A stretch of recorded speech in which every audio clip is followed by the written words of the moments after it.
معرفتي نوښت 10 بحث دی او نن د ښځو د تاریخي فعالیتونو چې د فیمینیزم په مفهوم راټولیږي په دې سره خبرې کوو.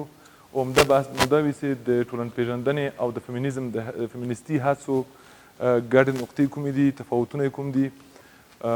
یو مرور به په نظریو وکړو، یو مرور به په فرانسوي فیمینیزم وکړو او یو دوو مهمو اثرونو ته به اشاره وکړو او په پای کې به په افغانستان کې هم ځینې اشارې د فیمینیستي هڅو په هکله باندې وکړو.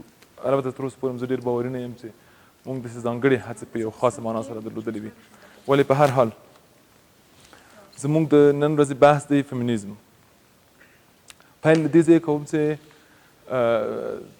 ځینو مفاهیمو چې خصوصا د فیمینیستي بحثونو زمینه او د تعریف زمینه خلاصوي او د علمي تفکر لامل ګرځي، دغه مفاهیم خلاص کړو او پیلني یې وګڼو. د پیله د دغه مفاهیمو بیلوی موږ سره مرسته کوي چې وپوهېږو څنګه داسې یو باور منځته راغی، څنګه داسې علمي کوششونه منځته راغلل او څنګه یوې ډېرې مهمې ټولنیزې برخې ته اشاره وکړه او وضاحت یې ورکړ چې په تیره کې زرګونه کلونه ورته پام نه دی شوی، سره د دې چې نورو برخو ته یو ځایه پورې پام شوی دی. دا دوه مفاهیمه، یو جنس دی، یو جنسیت. ډېر وخت په عامه اصطلاح یا عامو خبرو کې مونږ کیدای شي دا مفاهیم سره ورته واخلو، اما په علمي لحاظ دا دوه بیلو واقعیتونو، بیلو پدیدو او بیلو معناګانو ته اشاره کوي، بیلې فضاګانې لري له خپل ځانه. یو د جنس مفهوم بیولوژیکي، فیزیولوژیکي، طبیعي جوړښت او فیزیک ته اشاره کوي چې معمولا موږ دا د ځینو کیمیاوي او فیزیکي او طبي علومو او طبیعي علومو په ژبه پیژنو، د هغو څېړنې موږ ته دا په خپل ډول سره روښانه کوي، تفکیک کوي. دا د جنس معنا رسوي.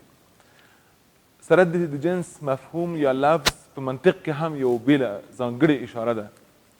زه فکر کوم هغه سره به هم حتما رابطه لري زموږ د فیزیک او طبیعي شتون معنا د جنس په لمن کې. اما را دې خوا ته ترېنه یو بل مفهوم د جنسیت دی. دا کاملا بیله دنیا ده، یعنی دا اشاره ده چې د ټولنې یو خاص برخه یو خاص ډول باورونه لري، یو خاص ډول فکرونه او تجربې لري، یو خاص ډول معناګانې ورسره انتقالیږي، یو خاص ډول اعتقاد او تجربه ده د انسانانو د ژوند. دا جنسیت دی. موږ په دې خاطر چې د عربي ژبې نه دا کلمات راخیستي دي او په شرقي زموږ او تاسې په ټولنه کې په دغه چاپېریالونو کې علمي فضاګانو کې رواج شوي دي، معنایي بار هم داسې یو لړۍ ځان سره طی کړې ده او لري یې. په همدې خاطر موږ کیدلی شي د جنس او جنسیت منځ کې کله کله غلط شو خبرو کې، زموږ په علمي فضا کې دا داسې یو حده پورې شته. اما انګلیسي اصطلاحات چې د داسې مفاهیمو بنسټ په یو معنا سره جوړوي هغه ډېر روښانه او واضح دي. د دغه دوو مفاهیمو بیلاوی چې د موډرنې نظریې یا د نوې نظریې چې په 20مه پیړۍ کې او د 20مه پیړۍ په 2مه نیمایي کې منځته راغلي، د دغو د هڅو او کوششونو نه داسې منځته راغلي دي او تحلیل شوي دي. تر هغې وړاندې موږ د دغه مفاهیمو بیلاوی نه درلود، ځکه خو مو په یو خاصه معنا سره د نظریو بیلاوی نه درلود په دې هکله. د دې چې وړاندې ځو د دغه مفاهیمو په رڼا کې یو ډول کوششونه، یو ډول تجربې، یو ډول فعالیتونه او د یو خاص ایډیولوژۍ تر تاثیر لاندې ځینو مرامونو ته د وررسېدو هڅې کول دي چې دا د فیمینیزم په مفهوم کې راشاملېږي. په ساده معنا باندې د ښځو فعالین راپورته شوي دي، د ښځو د ټولنیز برابر وضعیت او موقعیت لپاره هڅه کوي او دې ته فیمینیزم وایي. هیڅ کله په انساني حوزه کې، انساني علومو کې موافق تعریف د ډېرو علمي حوزو یا علمي اړخونو توافق پې باندې وي نشته معمولا. ولې د دې مفهوم نه چې موږ ساده اشاره غواړو وکړو، روښانه ده د یو ټولنپوه په اصطلاح هغه کوششونو ته ویل کېږي، علمي کوششونو ته چې هم موضوع ښځې دي، هم غواړي د ښځو د زاویې نه نړۍ ته وګوري، هم بیرته دغه ټول تلاشونه او کوششونه ګټور دي د ښځو دپاره. دغه ټول ته ویل کېږي فیمینیزم. یعنی هغه علمي هڅې چې موضوع یې په خپله ښځې دي، د ښځو له زاویې نړۍ ته ګوري او د ښځې تجربې را برسېره کوي او په پای کې دغه ټول کوښښونه بیرته ښځو ته ګټور دي او ګټه تمامېږي، یعنې د ټولنې نیمایي برخه ته به ګټه تمامېږي په یو تعبیر. دا فیمینیزم یادېږي. د دې بېلابېل خصوصا په 20مه پېړۍ کې چې دومه څپه د فیمینیزم یوه مرحلې ته ویل کېږي، زماني د فعالیتونو یو برخې ته ویل کېږي. په دې کې د فیمینیزم د ډولونو او فیمینیستي برخو او چوکاټونو ډیروالی موږ بیخي د تعریفونه ورکولی شي، دومره ډیر دي. موږ تر 100-150 حتی تر دې لا زیاتو فیمینیستي سبکونو، قاعدو، اسلوبونو، جوړښتونو، حوزو او زمینو سره مخ کېږو چې ټولې د ښځو په هکله باندې خبرې کوي. د دې نه ورهاخوا موږ د فیمینیزم هدف څه بولو؟ په دې خاطر چې په پیل کې اسانه سي موږ ته او د دغې حوزې هغه بنسټیز ګامونه راته روښانوي. دا فعالیتونه په تیرو 3 پیړیو کې د 20مې پیړۍ نه ورهاخوا په پراکنده او نامنظم ډول سره د ځینو ښځو لخوا مطرح سوي دي. په دې کې په دې خاطر چې خپله موضوع یې ښځې وي، اصلا دغه نظریې د بحثونو راپورته سوي د ټولنیزې حاکمې نظریې په وړاندې دي. کومه په 18مه او 19مه پیړۍ کې چې کوم ډول علمي او اجتماعي نظریه حاکمه وه، د ځینو ښځینه او لیکوالانو غبرګون د هغې نظریې په فضا پورې و چې د ښځو برخې ته یې ډېر پام نه دی کړی. له دغه ځایونو راپورته کېږي دا او د دوی اهداف د همغه ځای نه په 3 مرحلو کې پیژندل کېږي. اولې مرحله کې فقط تفکیک زما په باور ممکن سوی دی، فقط دا چې د ښځینهو تجربې له نړۍ د نارینهو له تجربو سره تفاوت لري. دا د اولې مرحلې اهداف دي. په اولې مرحله کې مثلا فقط دا غوښتل کېدل چې د وګړو لپاره ازادي پرېږدئ او د فردي ازادۍ هڅه کېده. د روشنګرۍ د فعالیتونو تر تاثیر لاندې د عقلي تجربو په زمینه کې د نارینهو او ښځینهو برابر تفکر ته کوشش کېده چې داسې یو تصور او داسې تفکر منځته راشي چې ښځې او نارینه سره مساوي وګڼل شي.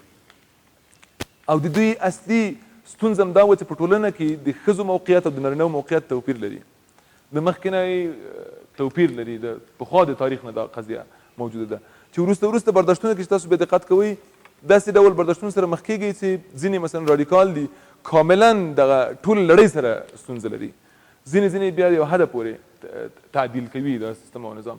ولې ټولې په مخکینۍ نړۍ څه هغه علمي وي، څه سیاسي وي، څه اقتصادي وي، په ټوله تاریخي مخکینۍ نړۍ باندې نیوکې لري. او دا په 2مه مرحله کې یا په 2مه څپه کې ډېر برجسته کېږي او روښانه کېږي. په کوششونو کې په دې ټولو کې مشترک شیان دا دي چې د ښځو د سره تعریف غوښتنه سوې ده. ښځې غلطې معرفي شوي دي.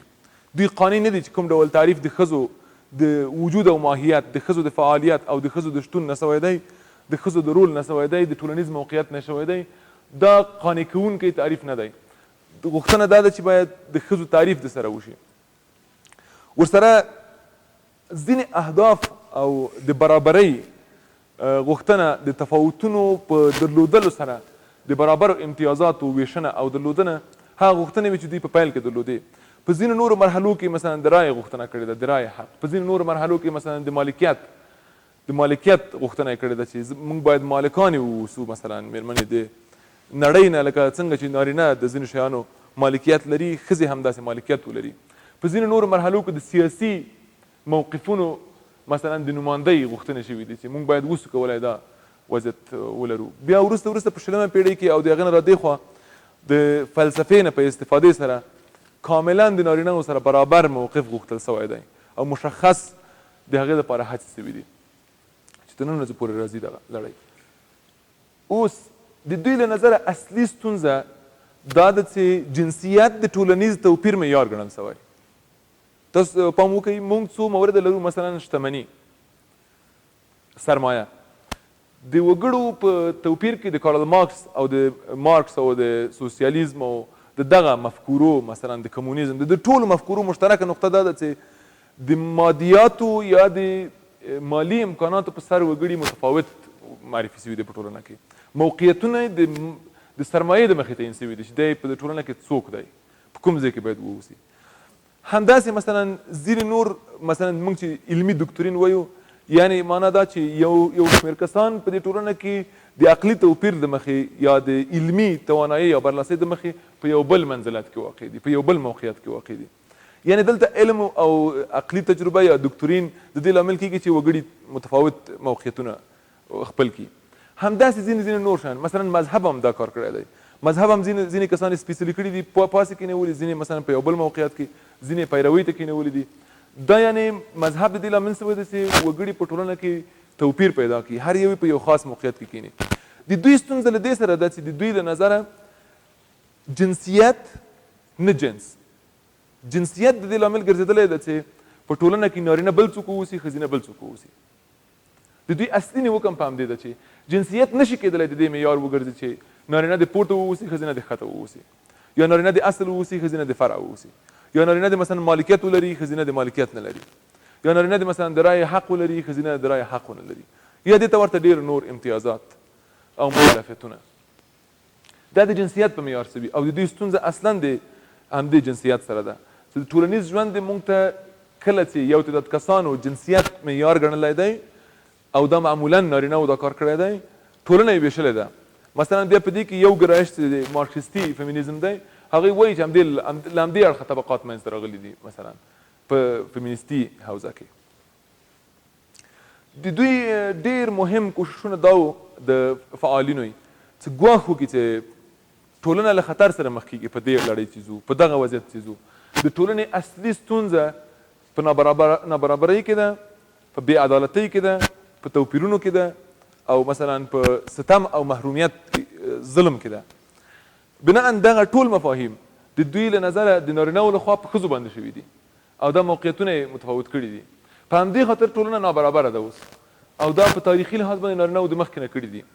اوس یې داسې جوړښتونه منځته راوړي دي چې دوی یو خاص مثبت ځای کې واقع دي، ښځې ښکته واقع دي. مثلا ځینې ځایو کې ویل کېږي چې د ښځینهو لپاره اصلي ایډیال نارینه ګڼل شوی دی.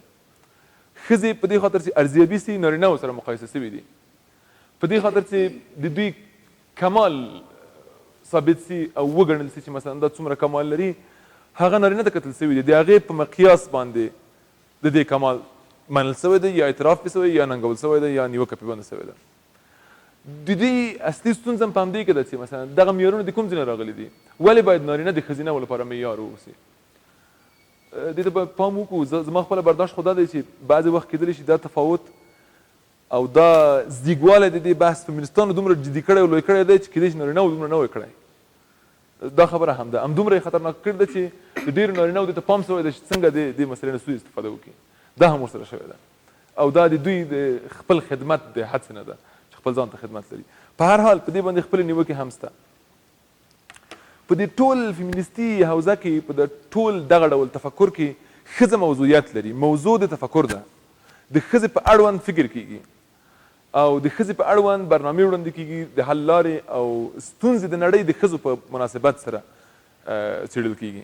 دا د فیمینیزم ټول کوشش دی. زه نه پوهېږم تاسو کې څوک فیمینیستان شته که نه شته، په دغه باورونو باندې څوک شته که نه؟ تاسو یې ښه، وروسته به په دې باندې تاسو خبرې هم واورم. څنګه کېدلی سي دا نابرابري مثلا په یو خاص ځای کې چې د ځینې حوزو نه ده، دا نابرابري فقط او فقط په جنسیت کې وګڼل سي؟ اصلا لکه څنګه چې کېدای شي نارینه هم ډېر داسې فکر ونه کړي، سره د چې ډېرې داسې فکر کوي. څنګه بیا کېدلی شي نور لاملونه په انساني علومو کې له پام وغورځېږي، فقط یو مورد پام کې ونیول سي؟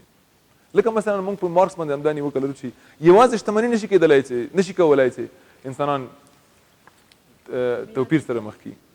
صحیح ده؟ یوازې مثلا قدرت نشي کولی، په یوازې یو پدیده نشي کولی، بلکې څو پدیدې باید لاس ورکړي یو بل ته، ټولنیز فضا بدله کړي او جوړه کړي. په هر حال د دې په رابطه شته.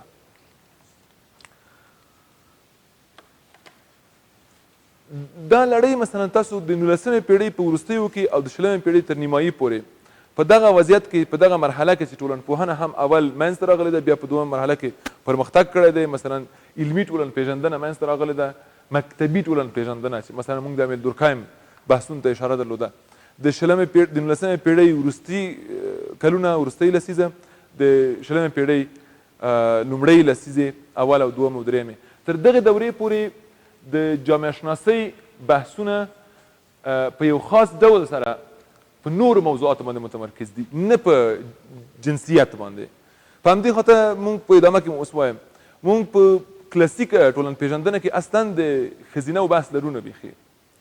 لکه مثلا څنګه چې ماري کرافت لیکلي دي چې موږ د هر شي پلار لرو مور نه لرو. مثلا د فیزیک پلار لرو، مثلا د کمپیوټر پلار لرو، د اتوم پلار لرو، د اتوم مور نشته. صحیح ده؟ داسې یعنی یو ښځینه ونسو کولی یا یې نه دي کړي تر اوسه، یا نه ده مطرح سوي، یا نه ده منل سوي، یا ورته اجازه نه ده ورکړل سوې چې په یو برخه کې د یوې پدیدې د منځته راتلو یا په ټولنه کې د یو جوړښت د ایجاد اصلي تاثیرګذاري دې پورې وګڼل سي او ومنل سي. په افغانستان کې به کېدای شي ولرو داسې ځینې شیان. مثلا په د جامعه شناسۍ بحثونه چې کوم مفاهیمو پورې ورګرځېدل، دوی د هغه مفاهیمو نه متضرر هم دي. دغه ځای کې د جامعه شناسۍ سره رابطه هم لري. مثلا د کار مفهوم، مثلا د کورنۍ مفهوم، مثلا د مالکیت مفهوم، د رای مفهوم. دغه ځایونو کې دوی د ټولنیزې نظریې سره چې حاکمه نظریه ده د جامعه شناسۍ په هماغه وخت کې ځینې سره لګېږي او نیوکې پرې باندې کوي. په ترتیب سره د هر یوې غوښتنه کېږي په هرې مرحله کې. لکه همدا غوښتنې په بېلابېلو مرحلو کې د دوی د خوا نه مطرح سوي دي، منل سوي دي. وروستۍ دا دي چې اساسي قوانین او لایحې بدل سي، اصول او مقررات بدل سي د ښځو په رابطه، چې بعضې کې شوي هم دي. کلاسیک ټولنپوهان، دا ډېره جالبه ده، تاسو نه پام کړی که نه. کلاسیک فیلسوفان، ټولنپوهان، سیاستوال، لیکونکي او تاریخي مفسران د ښځو په رابطه هېڅ هم نه وایي. آیا د دوی په ژوند کې ښځې نه وي بیخي؟ د دوی په ټولنه کې ښځې بیخي وي نه مثلا؟ یا که لري بعضې ډېر کاملا زیږ دریځ لري د ښځو په رابطه. مثلا ډېر مشهور چې د تجدد د نړۍ فیلسوف دی ایمانویل کانت. زه نه پوهېږم تاسو د کانت بحثونه لوستي که نه د ښځو په رابطه. مثلا نیچه کاملا مخالف موضوع لري، کاملا مخالف موضوع لري. البته څومره چې زما برداشت دی. همداسې ځینې نور، مثلا دوی د فروید نه ډېر زیات متضرره او متاثره دي د ښځینه. د دوی برداشت کاملا د فروید په رابطه او د فروید نظریات کاملا د ښځینهو په موقعیت باندې منفي تاثیر کړی دی د ځینو تحلیلونو د مخې. کلاسیک ټولنپوهان مثلا اګوست کونت چې موږ په اول کې درلود، د هغې وروسته مثلا په خپله فرانسه کې امیل دورکایم، مثلا په آلمان کې عین وخت کارل مارکس، مثلا ماکس ویبر، دوی یو هم اصلا هیڅ ډول سره اشاره ښځو ته نه ده کړې. اولین جامعه شناس چې د ښځو بحثونو ته اشاره کړې ده امریکایي پارسونز دی، تالکورت پارسونز. هغه هم په داسې ډول چې دوی مطرح کوي نه ده اشاره کړې. هغه فقط د ټولنې د تحلیل په بنا راغلی ده، ویلي دي چې مثلا د کورنۍ داخله فضا یو ډول ټولنه ده، د باندې فضا بل ډول ټولنه ده. نارینه باید دلته فعالیت وکړي، ښځینه باید دلته فعالیت وکړي. دا دوه حوزې دي بېلې بېلې چې دواړه تنظیم او مدیریت او پرمختګ غواړي. ښځې باید هغه په مخ یوسي، نارینه باید دا په مخ یوسي. د یو ډول توصیفي برداشت د ټولنې نه کړی دی چې ټولنه دغسې روانه ده او د خپل نقل کړی دی ترېنه چې دا وضعیت په اجتماعي تحلیل کې څنګه وړاندې کېږي. مثلا عاطفې ته اشاره کوي، وسایلو ته اشاره کوي. وسیلهیي رول یو دی، عاطفي رول بل دی د انسانانو او د وګړو ترمنځ. بیا دا ځینې تقسیم کړي دي نارینه او ښځو ترمنځ. ولې ټولنپوهانو په مستقیم او غیر مستقیم ډول سره فیمینیزم ته هیڅ اشاره نه ده کړې او د ښځو اندېښنه ورته هیڅ اندېښنه نه ده اوسېدلې. زه نه پوهېږم ولې. ځینې وایي چې د دوی په لاس کې، د دوی په دوره کې، د دوی په ذهني فضا کې داسې مسایل بیخي مطرح سوي نه دي، اصلا ادبیات هم نه و موجود دوی ته ورسېږي. اما ځینې وایي چې مثلا تاسو لومړني کوششونه او لومړنۍ لیکنې حتی په 14مه 15مه پېړۍ پورې ورګرځي چې شته. ځینې لیکنې په 14مه او 15مه پېړۍ پورې ورګرځي. ډېر یو باریک خط لري چې د 14مه پېړۍ نه را دې خوا ته د ښځو په رابطه ځینې لیکنې شته په پراکنده ډول، بې نظمه ډول، اما شته. یعنې په دې معنا چې په ټولنه کې موږ په ټولنیز او فرهنګي تاریخ کې، په علمي تاریخ کې موږ داسې مواد درلودل. ولې دوی ته مسئله نه وه، دوی ته نور شیان په ټولنه کې مسئله وه چې په خپل ځای کې خپل ځوابونه لري. کلاسیک ټولنپوهان خصوصا دغه دوه درې خوی د انقلاب او د روشنګرۍ او د اساسي بدلونونو سره مخ وو.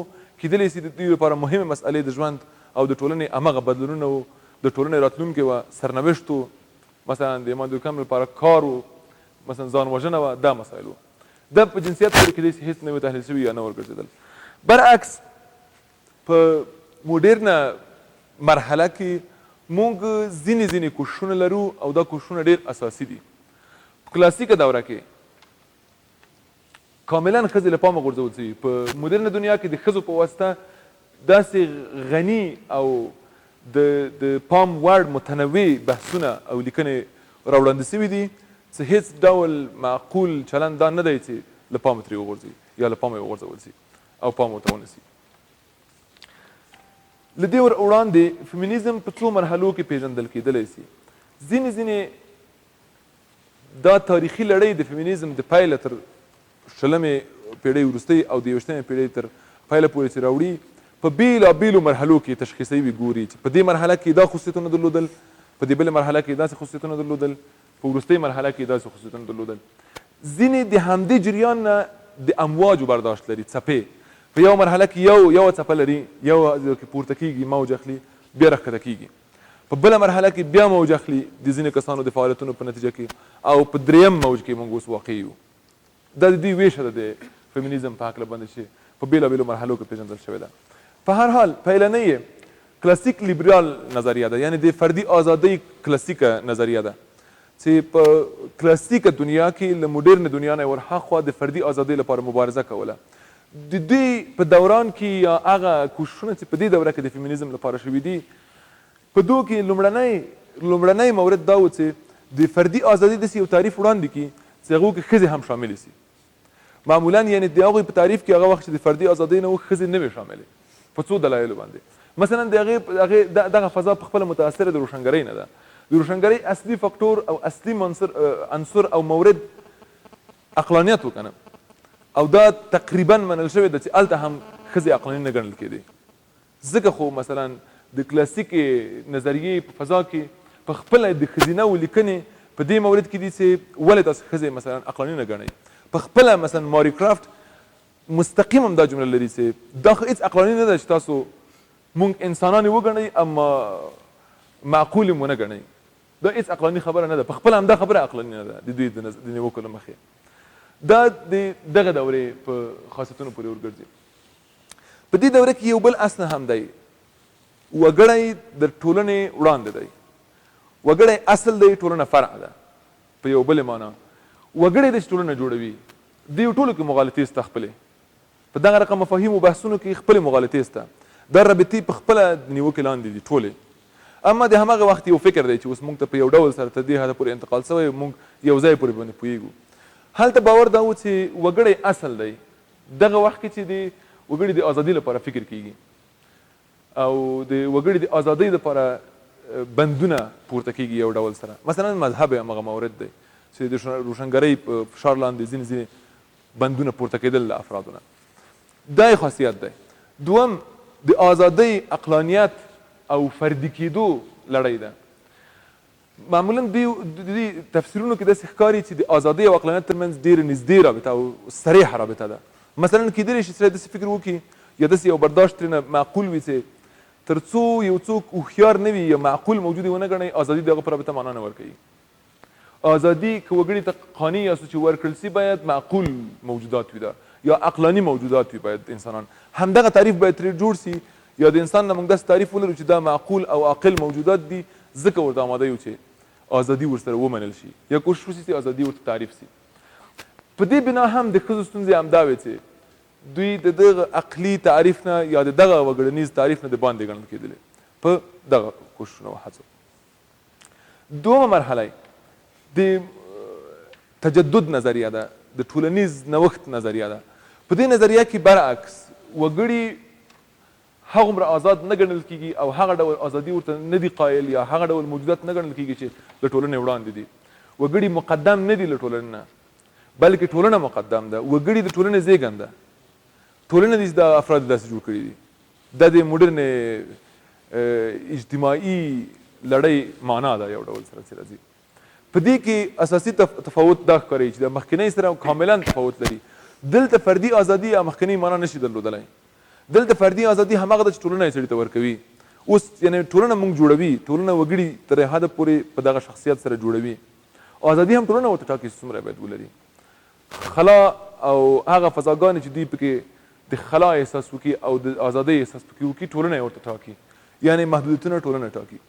تر دې ډېر جالب بحث د همدغه دومې مرحلې په دوم برخه کې، په دومه نیمایي کې کیږي. ټول د انسانانو ټولنیز ژوند په خصوصي او عمومي باندې ویشل کیږي. تاسو دقت وکړئ، زموږ تاسو ټول ژوند که په دې آینه کې وګورو ویشل کیږي په خصوصي ژوند او عمومي ژوند په همدې ټولنه کې، او دواړه ټولنیز دي. دا په دې معنی نه ده چې مثلا زموږ خصوصي ژوند ټولنیز نه دی، دواړه ټولنیز دي کاملا. اما یو برخه مثلا د کار، د بازار، د روابطو، د نور خلکو سره د آشنایۍ، د رای ورکولو، مثلا د ونډې اخیستلو، د دیو برخه ده، د عاید درلودلو، د تاثیر کولو، دا یو بله برخه ده. دا عمومي برخه ده چې نور سره په اړیکه کې یاست، هویت درلودل مثلا. اما یو بله برخه خصوصي ده، په کورنۍ کې ده، دلته عاطفه مثلا حاکمه ده، دلته شخصي روابط دي ډېر، مثلا د یو وړې محدودې سره زموږ رابطه ده، هلته مو د یو ډېر لوی محدودې سره رابطه ده، د یو ډېر لویو کسانو سره، ډېرې لویې حلقې سره د وګړو مو رابطه ده، دلته مو محدودو کسانو سره رابطه ده. په دغه ویشه کې د دوی له نظره یو جالبه نقطه شته ده، هغه دا ده چې ښځې نه دي پرېښودل سوي عمومي حوزې ته، ښځې انتقال شوي دي خصوصي حوزې ته. ماشومان، ښځې، د عاطفې او د مینې دنیا، شخصي اړیکې، تحکم، دا راغلی دی خصوصي حوزې ته، زموږ کورنۍ حوزې ته دننه. دا زموږ د خصوصي ژوند ځانګړتیاوې دي. د دوی له نظره اصلي مشکل دغلته پیدا سوی دی چې بېلابېل ګرایشونه ورسره ښکاري. اوس چې مثلا لیبرال ورته څه وایي، بیا مارکسیستان یې څه وایي، ټول هغه د محرومیت، مظلومیت او د نارینهو د تسلط او د سلطې یا د برلاسۍ تصویرونه د خصوصي حوزې نه راپورته سوي دي. په عمومي حوزه باندې دا نیوکه ده چې هلته هېڅ د ښځو لپاره ځای نشته. ښه، د کرافت په وینا د خصوصي او د عمومي دوو بیلو برخو تړون د نارینه په واسطه کیږي، ځکه نارینه کولی شي په دواړو دنیاګانو کې ژوند وکړي، هم په جمعي دنیا کې ژوند وکړي، د کار په دنیا کې، د نورو سره د اړیکو په دنیا کې، په ټولنه کې د باندې، هم کولی شي په خصوصي دنیا کې ژوند وکړي خپل کور او کورنۍ سره. اما ښځې او ماشومان یوازې په کورنۍ کې ژوند کوي، دوی د ټولنې سره او د کار سره او د نور سره په ارتباط ژوند نشي کولی. همدغه ځای د ښځو په رابطه د پوښتنې ځای دی چې ولې دا وضعیت داسې جوړ شوی. درې اساسي پوښتنې د ښځو په رابطه مطرح سوي دي په جامعه شناسۍ کې. دا ډېر جالب دي چې همدغه زمینو پورې ډېر نږدې راګرځي. د ښځو په هکله څه پوهېږو، همدغه موقعیتونو پورې راګرځي. د ښځو په هکله څومره پوهېږو او څنګه پوهېږو. بیا چې کله موږ روښانه کوو چې ښځې په تفاوت کې ژوند کوي، یو، ښځې په نابرابرۍ کې ژوند کوي، دوه، ښځې په محرومیت کې ژوند کوي. دا درې مرحلو کې دا کټګورۍ د جامعه شناسۍ له نظره بیلیږي دغه باورونه ټول. په پیل کې یو ډول کسانو، یو تعداد کسانو داسې فکر کوو په همدغه خصوصي عمومي حوزه کې چې د ښځو تجربې او د نارینهو تجربې فرق کوي، تفاوت لري، له بنیاده تفاوت لري، ځکه خو دا د باندیني تفاوتونه منځته راغلي دي، موقعیتونو تفاوتونه، ځکه دوی د بنیاده تفاوت لري، د باندې وضعیت تفاوت لري، نتیجې هم تفاوت لري، د دوی زمینه تفاوت لري. په دې خاطر دلته موږ وایو هغه نظریې چې په تفاوت مفهوم باندې راټولیږي سره په دې قایل دي او قانع دي چې د دوی تجربې دواړه له بنیاده تفاوت لري یو بل سره، ځکه خو نتیجه هم متفاوته ده. اما له دې چې ور اخوا ته لاړ شئ لږ تر دې زیږې نظریې هم تفاوت مني هم نابرابري وایي ورسره. صحیح ده چې تفاوت موجود دی د ښځو نارینهو ترمنځ او د دوی د ژوند په زمینو کې، دا صحیح ده. اما دا تفاوت نه وروسته دویم خاصیت دا ده چې نابرابر دی وضعیت. سره دی چې مثلا دا تفاوت موږ طبیعي نشو ګڼلی، ځکه دا جنسیت پورې راګرځي، جنس پورې نه، هغه مسله نه دي، جنسیت پورې راګرځي، فرهنګ او ټولنه پورې راګرځي. دا ځینې کسانو جوړ کړی دی، نارینهو جوړ کړی دی، دوی په اصطلاح نارینهو جوړ کړی دی، تفاوت جوړ کړی دی په دواړو کې، د دواړو لپاره زمینې تفاوت کوي، تجربې تفاوت کوي.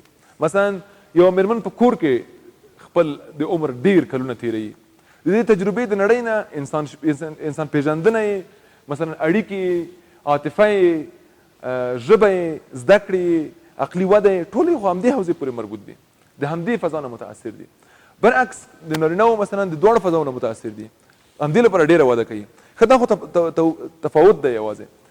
د نابرابرۍ ادعا چې لري هغه یو شمېر فیمینستان، هغوی وایي چې ډېرې نظریې او ډېر تحلیلونه په دې حوزه کې شته ده چې سره دي چې دوی هغه لري، توپیر لري یو بل سره، په ډېره نابرابره دنیا کې ژوند کوي. یعنې امتیازات او امکانات داسې رقم ته ویشل سوي دي، د ټولنې موقعیتونه داسې ویشل سوي دي چې دوی تفاوت ته پام نه دی کړی، د دوی تفاوت ته لا په دې رقم سره فشار راوړی دی چې دوی نابرابر ژوند وکړي. نور هم دوی ته برخه کمه ورسیږي، امتیاز او امکان کم وي، فشار ډېر وي. مثلا د ځینو مثلا شولامت وایي چې اصلي ستونزه دا ده چې مونږ کار داسې رقم ته کړی دی چې کور کې چې یو ښځه 10 ساعته کار کوي هغه ته کار نه وایو بیخي، ځکه خو د کور کار امتیاز نه لري، معاش نه لري. کار مونږ هغه ته وایو چې د باندې یو څوک کوي او معاش لري بیرته. مثلا دې کې هم تفاوت موجود دی، هم نابرابري موجوده ده دوی له نظره. تر دې ور اخواته یو شمېر نورې نظریې دي چې هغه ډېرې زیږې دي او د مقاومت ډېر زیات دی. ورسره ډیالوګ کول ډېر مقاومت او ډېره انرژي غواړي. هغه نظریې په دې فکر کې دي چې بلې هم د ښځو زمینې تفاوت لري یو بل سره، دا یو، هم نابرابري د نارینه‌و لخوا ورته شوې ده، دا دوه، هم د تفاوت او نابرابرۍ ترڅنګ ورباندې ستم سوی دی، محروم پاتې سوي دي، ساتل سوي دي. دغسې دوی هم په تفاوت ټینګار کوي، هم په نابرابرۍ او هم په ستم او محرومیت، په ظلم، چې وروستني ګرایشونه ترې منځته راځي. دا ګرایشونه اول دا هر یو خاصه مخکړنه یو خاص ګرایش دی د دغه دریو مرحلو چې ومویلې، دغه دریو بحثونو او تحلیلونو په نتیجه کې هر یو موقعیت کې یو ډول خاص ګرایش دی. مثلا د فردي ازادي غوښتونکي فیمینستان چې دي، دوی مثلا وایي چې که وګړي آزاد واوسي هر یو خپله ګټه ولري او خپله دنده ولري. د دې کې ستونزه څه ده؟ ولې اوس هر یو آزاد نه دي، نارینه او ښځینه؟ نارینه هم باید خپله وظیفه او خپله ګټه ولري او ښځینه هم. په دې کې تحلیل داسې کوي چې مثلا د ژوند نابرابري په دې سبب ده چې نارینه ډېر کار کوي، بیرته کور ته راځي، خپل د کار فشار د کور نه وباسي ټول، ځکه یوازینی کس د فکر کوي چې زه کار کوم یوازې که نه. ښځې محدودې ګڼل سوي دي، په کور کې قیدي سوي دي، دوی کار نشي کولی. ژوند په همدې معنا سره نامتعادل دی، دوی هم باید کار وکړي، هغوی هم باید کار وکړي، خپله دنده، خپل عواید. دې سره تعادل منځته راځي او دا د فردي ازادۍ معنا دی له نظره. هر یو خپل نقش باید واخلي او دا نقش باید د پخوانیو نقشونو د نیوکې او انتقاد نه وروسته د ځینو جوړښتونو او ساختارونو په تغییر سره موږ منځته راوړي وي او ستونزې هوارې کړي. اړتیاوې او ضرورتونه که مناسب ډول سره دا ارزښتونه وویشل سي، دا مورد کې ارزښتونه مناسب ډول سره وویشل سي، هم نارینه‌و ته هم ښځینه‌و ته داسې موقعیتونه تعریفېږي چې دوی کولی سي خپل ستونزې او اړتیاوې هوارې کړي، چې په ګډه باندې کار وکړي ورسره. بل د عاطفې مسله ده. موږ داسې تعریف کړی دی چې ښځې ډېرې عاطفي دي. دې تعریف سره مخ یاستو د ډېر تاریخي تجربو او هڅو نه رادې خوا، څېړنو نه رادې خوا همدې تعریف سره مخ یاستو او زه فکر کوم کیدای شي دا واقعیت هم وي همداسې.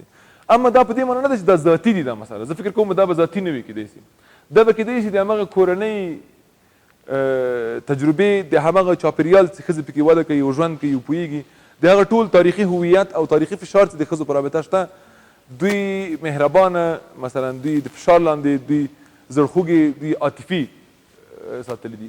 له بله اړخه ټولنیز توقعات او انتظارات هم همداسې دي. ټولنه کیدای شي انتظار ولري چې ښځې باید ډېرې مهربانې واوسي تر نارینه‌و، او نارینه‌و انتظار ولري، همدا توقع ولري چې نارینه باید زیږ واوسي چې نارینه واوسي. همداسې دی که نه؟ دا تعریفونه همداسې سوي دي معمولا. ښځې باید معمولا مهربانې واوسي، ملایمې واوسي، خوش برخورده واوسي، فقارې نه واوسي، مثلا گذشت ولري، بښنه وکړي. تاسې جدي نیسئ، همداسې ده. جدا همداسې ده. د نارینه‌و په رابطه برعکس، نارینه باید زیږ واوسي، نارینه باید جدي واوسي، نارینه باید کلک واوسي، نارینه باید مقاومت وکړي. مثلا زموږ تاسو په ټولنه کې د ژړا مسله ده ډېره. نارینه‌و ته یې ولې ژاړې؟ ته ښځه نه یې؟ همداسې ده که نه؟ حال دا چې مثلا ژړا تاسو یو بل نظر نه وګورئ، بیخي بل څه ده، اصلا بل ډول چلند دی. هېڅ جنسیت نه پېژني ژړا، نه پېژني جنسیت، هېڅ فرق نه کوي چې د چا په وجود کې شته ده. دا د ټولو انسانانو په وجود کې، حتی کېدای شي د حیواناتو په وجود کې وي داسې یو رقم حرکت او تاثر. اما دا موږ مثلا ځانګړی کړی دی د نارینه او ښځینه‌و لپاره، لکه څنګه چې لباس نمونه ده. لباس هم ټولنیز تقسیم دی د جنسیت په معیار. د ښځینه‌و لپاره یو ډول لباس ویشلی دی، د نارینه‌و لپاره بل ډول لباس. یو د بل که واغوندي خپل هویت له لاسه ورکوي یو بل ته، تصادم منځته راځي، فکر کوي چې دا کوششونه ستاسو مثلا د عقلي ستونزې نمایندګي کوي، همداسې برداشت کېږي که نه؟ ښه، دا یوه مرحله. دا رقم برداشتونه هم سوي دي. دویمه مثلا ډېر جدي راډیکال فیمینستان دي. راډیکال فیمینستان په دې تمرکز لري، اصلي نقطه یې دا ده چې د زیږون له لارې، یعنې د ماشوم زیږونې له لارې نه نارینه راځي ښځې استعمالوي او خپل سلطې لاندې نیسي. یعنې په دې معنا د ښځو رول داسې شوی دی لکه نارینه ته چې خدمت کوي ماشوم ورته پیدا کوي او فقط نه خپل استقلال لري نه خپل هویت لري نه خپل څوک احترام ورته کوي نه مهمه ګڼي. یو عاطفي نقش ورته قایل دی وایي مور ده. دا یو عاطفي احترام او درناوی ورته قایل دی چې مور ده. همدې لپاره دغه ډول نقشونو ته په علمي انتقادي او ټولنیز تحلیلونو کې کولی شي ووایي دا دوام لاس یا دوامه درجه د درناوي موقفونه دي. اول باید انسان وګڼو، اول لکه خپل ځان سره مثلا مساوي انسان وګڼو لکه موږ چې یو داسې لکه نارینه چې دي مطلب داسې. د هغې وروسته دا نورونه دي که موږ چې پلار یو مثلا زه خو نشم کولی مثلا خپل نارینه توب لرې کړم یا مثلا خپل انسانیت لرې کړم اول زه پلار واوسم یا اول ورور واوسم، زه نشم کولی. صحیح دی؟ همداسې ښځې هم نشي کولی چې اول فقط مور واوسي اول فقط خور واوسي مثلا. ولې اول مثلا هماغه بشري هویت کې موږ سره شریک نه واوسي متعادل، له هغې وروسته دا نور هویتونه دي. دوی وایي چې له دغې اړخه د ښځینه او د ضعف نقطه د دوی ماشوم زېږونه ده. ځینې لکه نه پوهېږم تاسو تعقیب کړي که نه برنارد د فکر کوم جیسي برنارد دا وایي چې مثلا تاسو اصلا باید ښځینهو ته سپارښتنه کوئ ماشوم مه پیدا کوئ، نور هیڅ ماشوم مه پیدا کوئ چې پوه شي نارینه چې تاسو څوک یئ. دغه رول چې د ماشوم پیدا کولو رول دی دا نارینهو ته خدمت دی مې کوئ. دا واقعا راډیکال دریځ دی. ورستني د اوسني تحلیلونه چې ما برز مطالعه کوله راته ډېر جالب و. دا ویل شوي دوی بیرته پیشنهاد کړی و چې ټکنالوژي نن نتیجه ورکړې ده چې ماشوم ټکنالوژي کې پیدا کېدلی شي. سپرم پکې ږدي ټکنالوژیکي مرحلې باندې تېرېږي ماشوم په ماشین کې پیدا کېږي، هېڅ مور ته ضرورت نشته، ښځې ته هېڅ ضرورت نشته. په دې معنا دوی خپله دا هڅه کړې وه ډېره تر ځایه پورې او تایید کړې هم ده چې دا روش ډېر ښه روش دی. وروستي منتقدین بیرته وایي چې کېدلی شي دا نارینه درنه همدغه ټکنالوژي هم غلا کړي او خپل نسل ته دوام ورکړي. دا خو بله ستونزه جوړولی شي که نه بیرته کولی شي خپل هغه تسلط په ټکنالوژي باندې وساتي او کېدلی شي دا انتقاد په خپل ځای باندې صحیح هم وي لکه د ټکنالوژي نه په استفادې سره. د دې بحث دا د جنسیت وایي نه یوازې فرهنګي مسله ده بلکې د سیاسي تفاوت او د اقتدار او د قدرت وسیله ګرځېدلې ده. نارینه د جنسیتي تفاوت په اساس باندې چې فرهنګ یې ورته تعریفوي او خپله یې ځانته تعریفوي د هغه په اساس باندې قدرت چیښتن کېږي په ښځې باندې او ښځې ضعیف موقف کې واقع کوي موقعیت کې واقع کوي. د دې نظر پوهېږي د حل لار څه ده؟ نو مخکې مې وویل د حل لار دا ده چې نسل نور پیدا نه شي. ښځې باید خپل ښځینهتوب په دغه معنا یعنې مورتوب اصلا له لاسه ورکړي، مورتوب باید له لاسه ورکړي. نور ښه دا د هغوی سپارښتنه ده. مارکسیستي هم شته داسې ګرایشونه هم په هماغو دریو مرحلو کې د تفاوت د نابرابرۍ او د محرومیت مارکسیستي ګرایشونه هم شته. دوی وایي اصلي ستونزه سرمایهدارۍ منځته راوړې ده.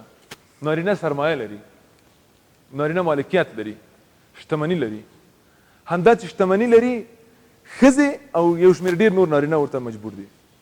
دومه طبقه جوړېږي ترېنه او محرومیت ایجادېږي ورسره.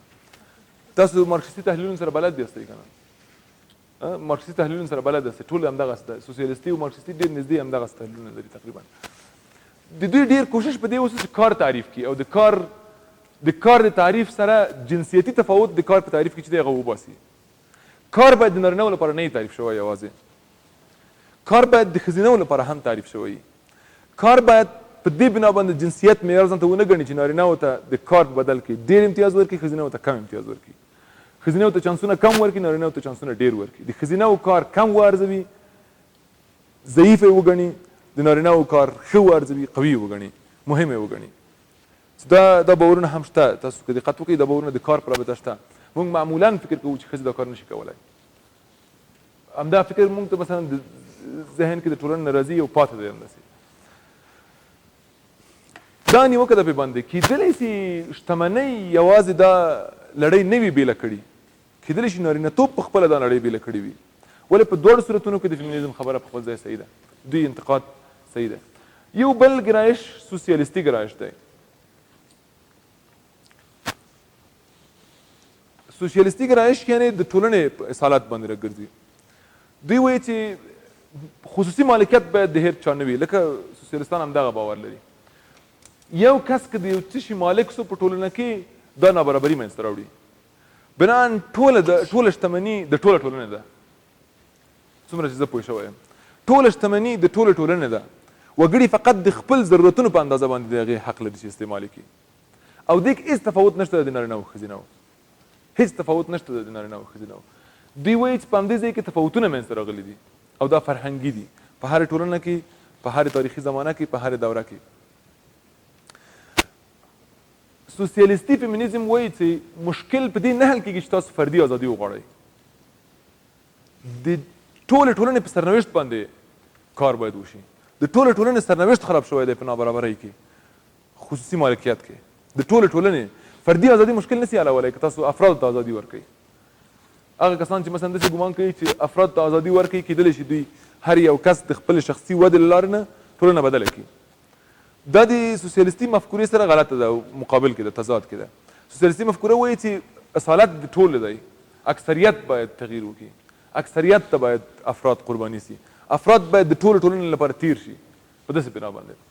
اوس فردي ازادي زموږ مشکل نسي حلولی او مخکینی کوشش کوو چې فردي ازادي ورکړي او په دې کې ښځې هم تعریف کړي ځان سره. هغه جوړښتونه چې په ټولنه کې موجود دي او دا جوړښتونه جنسیت ځان ته معیار ګڼي او د جنسیت په بنا باندې وګړي بېلابېلو موقعیتونو کې کینوي، دا باید وڅېړل شي او وپلټل شي او په همدو کې کار وشي. اصلا هغه جوړښتونه چې وګړي بېلابېلو موقعیتونو کې پرېږدي د جنسیت له مخې په دې به قانع یو سره حتما څه دا نظریې وي څه نور لیدلوري وي. په هغه ټولو کې د جوړښتونو مسله اساسي ده او شته. جوړښتونه بېلابېلو قاعدې او خطکشیانې دي د ټولنې چې په بېلابېلو قاعدو کې او بېلابېلو موقعیتونو موقفونو کې وګړي کېنوي.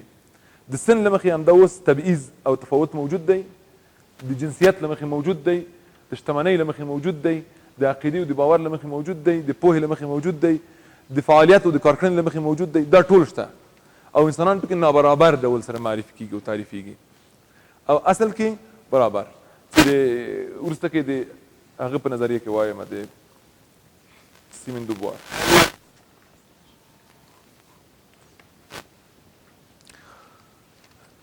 جنسي توپیرونه، جنسي نابرابرۍ او محرومیت، دا دغه درې وړه زمینې دي چې جامعه شناسۍ نظریې د فیمینیزم سره ګډېږي پکې. یعنې ځینو ځایونو کې جامعه شناسانو او ټولنپوهانو چې کوشش کړی دی د جنسیت خبرې وکړي په دغه درېو زمینو کې ممکن سوي دي. دوی توپیرونه او بنیادي تفاوتونه موندلي دي، په هغوی ټینګار کړی، نابرابرۍ منلي دي ځکه ټولنه کې نابرابري شته ده او ټولنپوهان ټول په دې باور دي چې نابرابري د ټولنې معموله، او محرومیت او ستم شته ده په بېلابېلو ټولنو کې په بېلابېلو بڼو او کچو سره. د هرې ټولنې خپل حد او خپل وضعیت دی. ښه، زه فقط دغه مقدمه وایم، نور ورځو.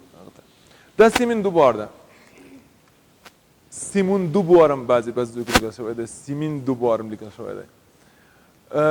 د دویم جنس د کتاب لیکواله او د دویمې څپې د فیمینیزم د دویمې څپې د مانیفست لیکونکی.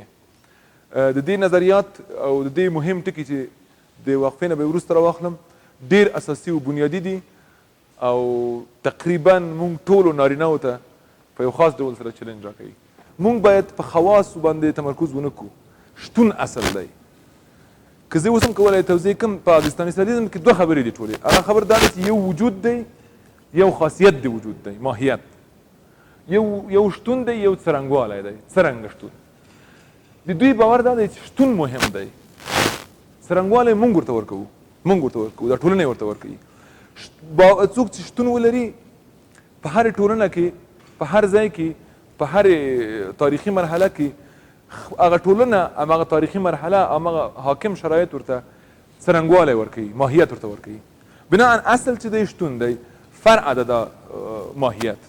دا مونږ په بېلابېلو برداشتونو او بېلابېلو بڼو سره تجربه کړی دی. دلته زمونږ د اوسنۍ لړۍ دا استازې سیمون دیبوار دا د همدغې فلسفې، د همدغه مکتب او د همدغې حوزې زده کوونکې او لیکواله ده. دا راځي د ښځو اګزیستانسیالیزم مطرح کوي، د ښځو په رابطه. ډېره جالبه خبره ده. پیلنۍ خبره یې دا ده چې مونږ انسان پیدا شوی یو، موږ فقط یو موجود یو، یو وجود یو. اصلا موږ فقط یو وجود یو. زموږ ماهیت یې ښځه کړی دی ټولنې. یعنې معنا دا چې موږ ښځې نه یو پیدا شوي، فرهنګونه موږ ښځې کړي یو. موږ ښځې نه یو پیدا شوي، فرهنګونه او ټولنه موږ ښځې کړي یو، او همداسې فرهنګونه ټولنه نارینه کړي دي د نور. او که نه ټول فقط شته دي، ماهیت او صفتونه د نورو ټولنو شرایطو تاریخونه ورکړي دي ورته. ماهیت بدلیدونکی دی، اکتسابي دی، او په بېلابېلو شرایطو کې د تاثر په نتیجه کې منځته راځي، تاثیر په نتیجه کې. شتون مهم دی. اصالت د دې مکتب په وجود باندې دی، د همدې ځای نه پیلېږي.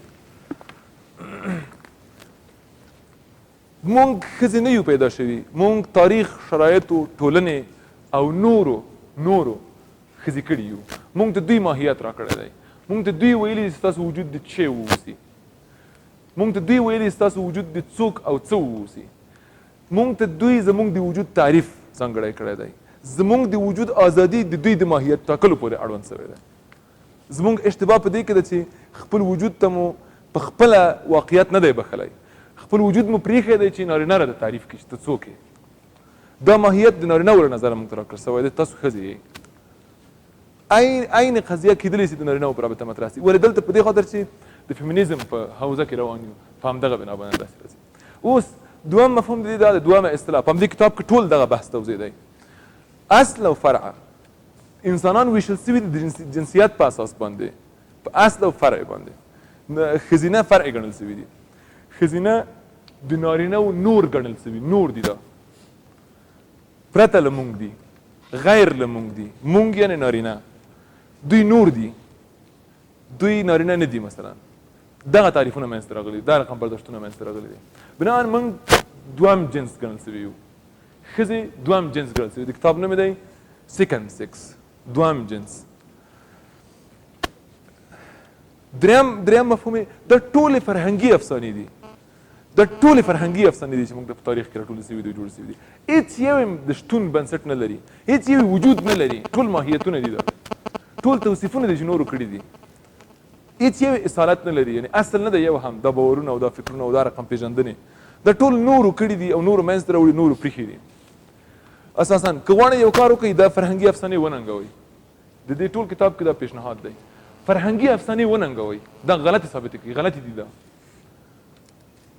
دا ماهیتونه چې موږ ته نور ټاکي، دا غلط ثابت کوي، دا غلط دي. اصلا وجود اصل دی او موږ یو.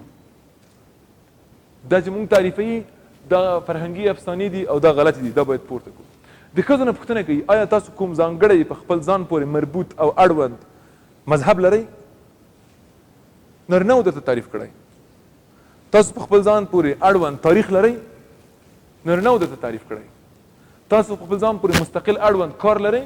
نه، نارینهو درته تعریف کړی. تاسو هېڅ هویت او ماهیت نه لرئ، ټول نارینهو درته تعریف کړی چې تاسو څوک اوسئ. مذهب د نارینهو مذهب دی، کار د نارینهو کار دی، تاریخ د نارینهو تاریخ دی، ټول روایتونه تاریخي نارینه دي، مذهب ادیان ټول نارینه دي. فکر هم کړی حتی د خدای توصیف چې موږ کوو نارینه توصیف کوو. متوجه کوم ضمایر چې کاروو ورته عربي کې هو وایو، هی نه وایو. دا مذکر دی، هغه نه دا وروسته کوششونه دي. بیا صحیح ده، په یونان کې چې هغه یو ډول شوي دي، هغه همدې ځواب کې دا راټول شوي دي. بیرته د همدې کوششونو په ځواب کې بیرته ځینې کوشش کړی دی چې دا دین زنانه تفسیر کې بیرته ښځینه تفسیر د دین نه راپورته کړي. هغوی راغلي دي مثلا حتی خدای ته ویلي چې الله نه ده، الهه ده، ښځینه ده. بیرته پیغمبران نه لرئ. دا هماغه کوششونه دي که نه چې په تاریخ کې شوي دي. د سیمندوبار د قوله چې دا ډېره جالبه خبره ده، دا ټول مذهب نارینه دی. اصلا مونږ یې فقط پکې واقع کړي او اطاعت وکړو. زمونږ نه دی، د ښځو نه دی. او ډېره نارامه په همدې ده چې ښځې هېڅ ځای کې یو لاس شوي نه دي، هېڅ ځای کې مکمله لویه نړیواله حلقه نه ده جوړه کړې چې د خپل د حق او د خپل تاریخ، د خپل مذهب، د خپل کار، د خپل هویت او ماهیت په هکله باندې خپله پرېکړه وکړي. همدې لپاره د دې ازادي د نارینهو په لاس تعریف شوی دی، یعنې ماهیت یې د نارینهو په لاس تعریف شوی دی. ادامه کې څو نور مفاهیم. ښځې اصلا مستقل تعریف نه کیږي، مستقل تعریف نه لري. ښځې د نارینهو په نسبت تعریف کیږي، د نارینهو سره په ارتباط کې معنا پیدا کوي او تعریف کیږي، ګڼل کیږي، منل کیږي او په هکله باندې قواعد او قوانین او نور څه مطرح کیږي. د دې د وینا د مخې تر څو چې واده په نامه یو شی موجود وي، د کورنۍ په نامه یو شی موجود وي. دا ټولنیز جوړښتونه دي که نه. تر څو چې دغه ډول باورونه موجود وي، د نارینه او ښځینه او رابطه د جنسیت په اساس باندې وي، تر هغه وخته پورې دا موقعیتونه نه بدلیږي. یعنی یو ډول برداشت دا کېږي چې باید دغه جوړښتونه له منځه لاړ شي. د واده قرارداد په دغه بڼه چې ده دا له منځه لاړ شي. د کورنۍ قرارداد په دغه بڼه چې ده چې ښځینه او ته ښځینه تعریف ورکوي، یو تعداد ته د کورنۍ یو تعداد غړو ته ښځینه تعریف ورکوي، یو تعداد ته نارینه تعریف ورکوي. دغه جوړښت باید له منځه لاړ شي تر څو تعبیر او تفسیر او برداشت ورسره بدل شي، تر څو دوی د نارینه په نسبت سره معنا پیدا نه کړي، تعریف پیدا نه کړي. یعنی په هغه مکتب د فلسفي مکتب په رڼا کې چې وګورئ، دوی موجود دي، یعنی وجود لري، اما ماهیت ورته نارینه ورکوي، د نر په نسبت باندې تعریفېږي چې څوک دي. تاسو پښتو کې متوجه شوي یاستئ خاوند مې دا کلمه څه معنا لري؟ کاملا مثلا مذهبي تعبیر دی. دا ښځه هېڅ مالکیت نه لري، خپل د ځان هم نه لري، نارینه یې مالکیت لري. مذهبي تعبیر دی. دا ښځه هېڅ سفر نشي کولی، حق نه لري سفر وکړي. ولې؟ مالک باید ورسره واوسي چې سفر کوي. مذهبي تعبیر دی دغسې. همدا ښیي اوچتون ته صریحا. حتی په ټولنو کې دا د سیمندوار مستقیم قول دی، حتی وایي زمونږ نه ښځینهونه هغه نارینه هم په ټولنه کې ښه ګڼل شوي چې د نورو قاتلین دي. په همدې بنا هم ښه ګڼل شوي چې قاتلین دي. په همدې بنا حتی زمونږ نه ښه ګڼل شوي دي.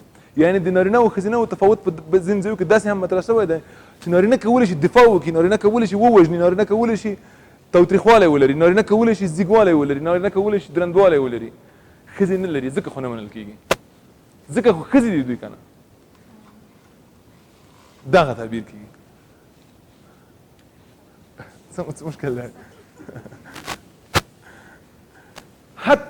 حتی ډېر د غلط دریځ، غلطو باورونو او غلطو چلندونو د جنسیت په اساس باندې تفاوت لرونکي انسانان محترم ګڼل شوي دي. نارینه خیانت کوي، ولې د ښځینهو نه ښه ګڼل کېږي، پورته قطار کې ولاړ دي. بد کوي، نړۍ خرابوي، ژوند خرابوي، نور توهینوي، قانون پایمالوي، ارزښتونه توهینوي، له منځه وړي. اما د ښځینهو نه بیا هم ښه دي. حتی تر هغه ښځینهو چې دا ټول قواعد مراعتوي، حتی تر هغه ښځینهو چې د ژوند ته په مثبت نظر ګوري. د حل لار څه ده؟ آخري د حل لار دا ده چې ستاسو خپل وجود باید واقعیت ومومي، تاسو خپل شتون باندې خپله باور پیدا کړئ. د سیمن دیبوار خبره ده. ښځې باید په خپل شتون باندې، په خپل اګزیستانسیالیزم، همدغه اګزیستنس باندې، وجود باندې خپل باور پیدا کړي او خپل ماهیت خپله تعریف کړي، بل څوک ورته تعریف نه کړي، خپله تعریف کړي. دا په هغه صورت کې کېږي چې خپل د ازادۍ په معنا په خداګاهۍ کې پوه شي، په دې باندې وپوهېږي او خپل استقلال وساتي. دغه مخکینی موارد چې دي د ټول باندې وپوهېږي چې دا ټول تاریخ جوړ کړي دي، افسانې دي، فرهنګي افسانې دي، فرهنګ کې جوړ شوي دي.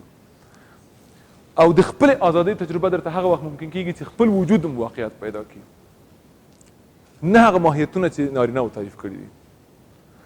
د نارینهو لپاره هغه ښځې منل کېږي چې همغه تعریفونه چې نارینه ورته کوي همغه انجام کړي، همغه ترسره کړي، په همغه قالبونو کې ښځینهو سره برخورد وکړي نارینهو سره.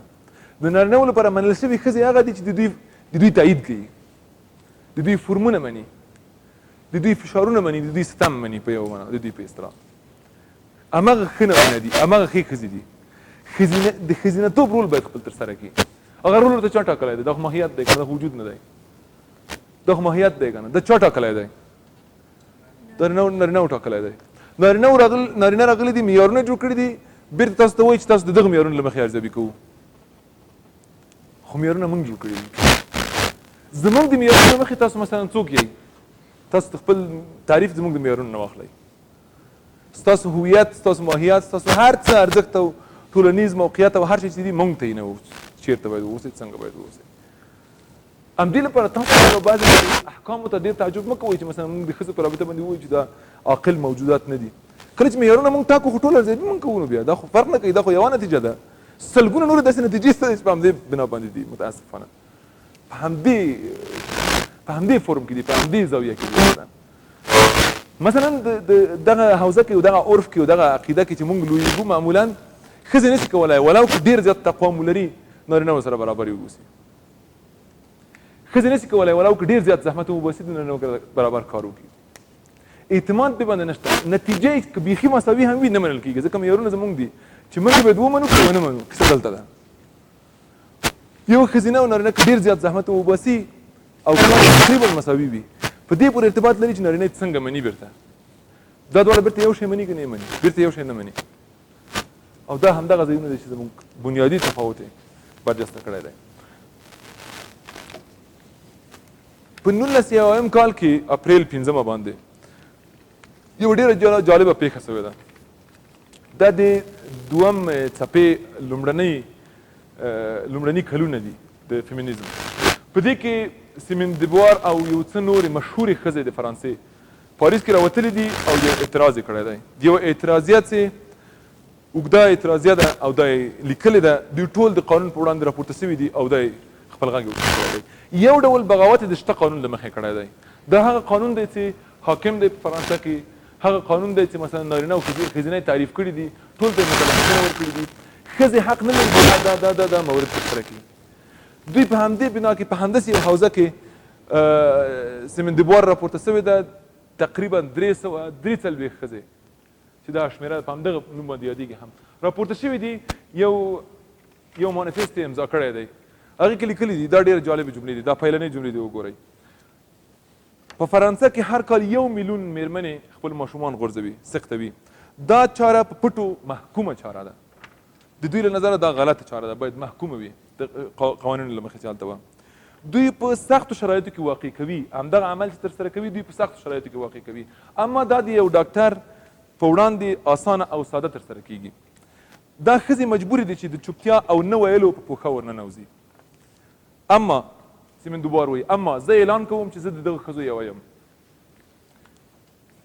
ما ماشوم غورځولی، موږ همسې چې د زیږولو د کنټرول لپاره ازادي غوښتونکي یو، همداسې د سقط د ماشوم د سقط غوښتونکي هم یو. دا هغه اعتراض دی چې په فرانسه کې په 5 د اپریل 1 کال کې شوی و او ډېر مشهور شوی دی. دغه لومړنۍ جملې وې د یو ډېر لوی متن چې اساس و د دې اعتراضي او دې لیکلی و. په دې کې دوی یو ډول د قوانینو او د قضا په وړاندې واقع کېدل. دوی سرغړونه کړې وه. همدې په خاطر د تاریخ کې هم ډېر مشهورې او ښکلې سرغړونې په بنا باندې هغه دي شهرت لري. ښکلې مدني سرغړونه د قوانینو نه. هغه وخت قوانینو کې دا و چې ښځه حق نه لري چې ماشوم وغورځوي. دوی وویل لکه څنګه چې موږ ته مکلفیت راکوئ، لکه څنګه چې موږ د دې ازادي غوښتونکي یو چې ویې ساتو، لوی کړو او مکلف یو چې خپل ماشومان وروزو، همداسې موږ د دې مکلفیت باید ولرو، د دې ازادي غوښتونکي هم یو چې سختولی واوسو. زموږ د صحت لپاره دا مهم دي. حتی دې مسلې هغه وخت کې دومره زیات خبرګونونه راوپارول. دغه چارلي ابدو چې تاسو یې پېژنئ چې کاریکاتور رسم کړی و د فرانسې، یو اونۍ وروسته پرې باندې کاریکاتور رسم کړ او مثلا ملنډې باندې ووهلې او دوی بدنام کړل په یو معنا سره. دوی بیرته ډېر مثبت تاثیرات درلودل. تر ټولو ډېر مهم تاثیرات یې په ځینو قوانینو کې وو. مثلا د کورنۍ زیږون دا قصه سره نور له منځه یوړله.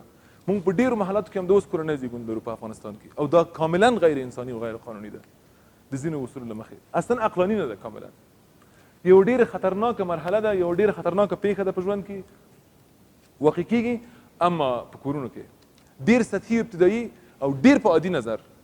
یعنې کېدلی شي د ډېرو لپاره دا مسله نه وي چې ژوندي ترې راوځي که نه. مور د دې پیښې نه ژوندی راوځي که نه راوځي، هېڅ مسله نه وي. هلته د دې قوانینو لپاره همدغسې سرغړونې لامل وګرځېدی او دا قوانین جوړ شول چې نور حق نشته دی د هېڅ کورنۍ د غړو چې ښځینهو لپاره اجازه ورنه کړي چې زیږون یې مثلا په شفاخانه کې اوسي یا په یو بل ځای کې روزنتون کې اوسي، یو بل ځای کې زیږنتون کې اوسي. ښه، دا د فرانسې په هکله. اما زمونږ افغانستان دا ملکه ثریا ده، پېژنئ. ملکه ثریا اولینه ښځه ده چې د افغانستان په سیاسي تاریخ کې 100 کاله وړاندې شاوخوا اول ځل لپاره د عرف په خلاف ځینې اعمال وکړل. کېدلی شي ځینې تر اوسه پورې موږ نشو زغملی. موږ وایو چې مثلا خپل سر او مخ یې لوڅ کړ. موږ وایو چې مټې لوڅې کړې. 100 کاله مخکې د افغانستان تصویر داسې دی، اوس یې څوک نشي کوی. 100 کاله مخکې د افغانستان تصویر داسې و، داسې رقم لباس یې واغوسته. دا یو ډول جوړښت ماتونه ده، یو ډول د حاکمو ارزښتونو په وړاندې بغاوت دی او د دې فرصت دا دی چې د ارګ نه کېږي، دا دربار نه کېږي، دا شاهي دربار نه کېږي، د امان الله خان مېرمنې کوي. د مملکت لومړۍ مېرمنې کوي. په دې خاطر باندې سره د دې چې لومړۍ مېرمنې که هم کوي په ټولنه کې نه منل کېږي. تر نن ورځې پورې دا لانجه په همدغه بنا باندې پاتې ده. زه غواړم تاسو دې مسلې ته ښه دقیق سئ. موږ څو مرحلې تېرې کړي دي په دې رابطه. د ملکه سوریانو نه نیولې تر د افغانستان د شاهي نه وروسته جمهوري دورې پورې د جمهوري لومړۍ لسیزې او د هغې نه وروسته مثلا د نویم لسیزې د طالبانو د مجاهدینو دوره، د هغې نه را دې خواته اوسنۍ دوره، په دغه څلور دورو کې څلور ډوله تعریف د ښځو لرو. یو هم نه معقول تعریف دی، نه سالم. یو هم د ډېرو جدي نیوکو نه ځان نشي خلاصولی. او متاسفانه ټولې په سمبولیک بڼه سره معنا پیدا کوي، اما په کیفي بڼې سره معنا نشي پیدا کولی. زما په نظر برداشت مې دا دی. ملکه ثنایا په خپل وخت کې ښوونځي جوړ کړل د دې کار د داسې یو فکر د خپراوي دپاره. په خپل وخت کې ځینې سمبولیک کارونه وکړل، نښې پرېښودې، لکه همدغه ټیکری لرې کول یوه نښه وه، یو سمبولیک روش و، عمل و. مجله یې جوړه کړې ده. د همغه دورې تاسو 98 کلنه مجله لرئ، 98 کاله عمر لري. ارشاد النسوان هم ده، بل هم میرمن په نامه ده. نه پوهېږم تاسو خدای ناخواسته هېڅ بلد نه یې. میرمن مجله او ارشاد النسوان شاوخوا څو نوي کاله د همغه دورې نه میراث راپاتې دي د ښځو په برخه کې. او دا د ډېرو هېوادونو تاریخ ته چې تاسو وګورئ په 100 کلو کې داسې شی نه لري. د ډېرو هېوادونو تاریخ ته تاسو وګورئ په 100 کلو کې وړاندې په دغه بڼه سره څه نه لري واقعا په دومره شدت سره. یو شی چې موږ ته په میراث پرېښی دی د ښځو په هکله باندې فکر دی. تر هغې مخکې کېدلی شي هېڅ اصلا پام کې نه نیول کېدی. د دې وروسته په ځینو برخو کې پام کې ونیول شي. مثلا د زده کړې برخه کې، مثلا د هماغه وخت کې د امان الله خان په وخت کې ځینې ښځې بهر ته تللې وې د تحصیل لپاره. دا نو ډېره جالبه ده د افغانستان په تاریخ کې چې تر اوسه پورې څوک نشي زغملی، د اوسنی نسل هم نشي زغملی. څلورم نسل دی. صحیح دی؟ دا تفاوت. مثلا تاسو د تاریخي دورې ته چې وګورئ، تر ټولو ډېره ښه دوره چې پیدا کوئ په دې معنا سره چې سمبولیک کارونه او د سمبولیک کارو ترڅنګ ځینې مؤثر کارونه شوي دي، هغه مثلا د دیموکراسۍ لسیزه کې شوي دي یا د اساسي قانون لسیزه، چې هغه دغه لسیزه تقریبا د تاریخ پوهانو ټول تاریخ لیکونکي ټول د هر بنا د هر څه لپاره ښه ګڼي. د فیمینیزم او د ښځینه حقوقو د فعالیت لپاره هم ښه ګڼلې ده او دا مرحله یې ښه توصیف کړې ده چې ښه مرحله وه. په هر حال دا یوه دوره وه. د هغې وروسته 80مه لسیزه چې افغانستان متهم دی په دې چې خارجي ایډیولوژي ده او کمونیزم په نامه باندې یو مفکوره ده. په دې دوره کې هم د ښځو یو ځانګړی روش دی، ځانګړې څېره ده او ځانګړی هویت دی چې مشهور دی. ځینې ویډیوګانې شته تاسو اوس هم کتلی شئ. دې کې هم یو څه نقطې تر مخکې غوندې برجسته شته دي. اما له هغې وروسته موږ په وروستۍ دوره کې چې لرو، 80مه لسیزه کې او تر 80مې لسیزې پورې تر ټولو بده دوره ده د ښځو لپاره. ښځې د باندې وهل کېږي، حتی ښځې چادري لاندې حتی د باندې وهل کېږي، اجازه نه لري چې باندې وګرځي. وروستۍ دوره ده چې د انتقالي حکومت نه را دې خواته راغلې ده او تقریبا شعاري او سمبولي او نمایشي کارونه زما په نظر بیخي ډېر شوي دي پکې. واقعي کارونه، دقیق کارونه او ګټور کارونه کم دي.